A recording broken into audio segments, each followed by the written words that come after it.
In any city, in any country, go to any mental institution or halfway house you can get yourself to. When you reach the front desk, ask with no hesitation to visit someone who calls himself the holder of darkness. The worker will mock you, but you have to stay as calm as possible. Keep asking him until he stops denying and withdraws from his counter to guide you through corridors. As his behavior changes radically, stay on guard. For if you start hearing one single tiny sinister hiss, you should turn around and flee as far as you can, covering your ears, because the time was bad. If you do not escape in time, the faint sound will turn into a dreadful growling that will soon merge into a continuous shriek of sheer pain until madness floods you and leave you to die in a deafening agony.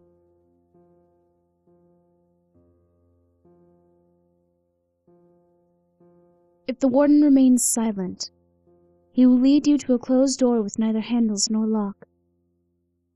As he pushes it open effortlessly, you will see an ascending winding staircase which can't possibly lead to any upper floor of the establishment. The door will close behind you, and you will not be able to push it back. Past this point, climb and do not turn back, or you will fall into a bottomless pit waiting for a living prey to chew upon. Do not count the steps, for knowing how many there are will drive you to insanity. One will then creak, and at that point you should stop. Another door should appear on your left. If it is on your right, then pray for a swift passing. Enter slowly into the room, and a blinding, obscuring darkness shall descend upon you. You will be required to walk straight forward, for straying even slightly will lead you to be devoured by the roaming and unknown creatures observing you with blinded and purulent eyes. You will know you have arrived when the coldness grips you. At that very moment, freeze, or you will die by the hands of the holder who is standing right in front of you. In complete darkness, even closing your eyes will not prevent you from its horrid appearance. It will form into your mind as the most outrageous monster ever conceived, and madness will try to creep into your brain as worms over a decayed corpse. His fulminating breath and constant mumbling would be enough to make you cry, but be advised not to utter anything louder than a weeping, for you might wake what must not be awakened.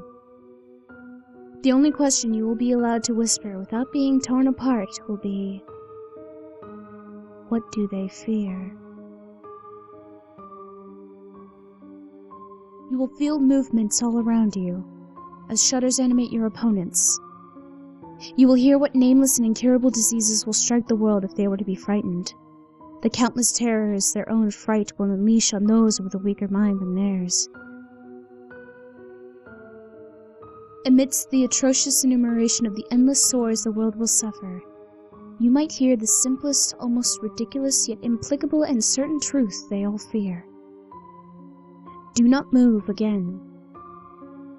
When your head is about to implode, it will stop. If you are still able to move, you will find a door in front of you which leads to the outside of the ward. There, in the open, in the grass, a broken hourglass will wait for you. You are free to pick it up. It is object 13 of 538.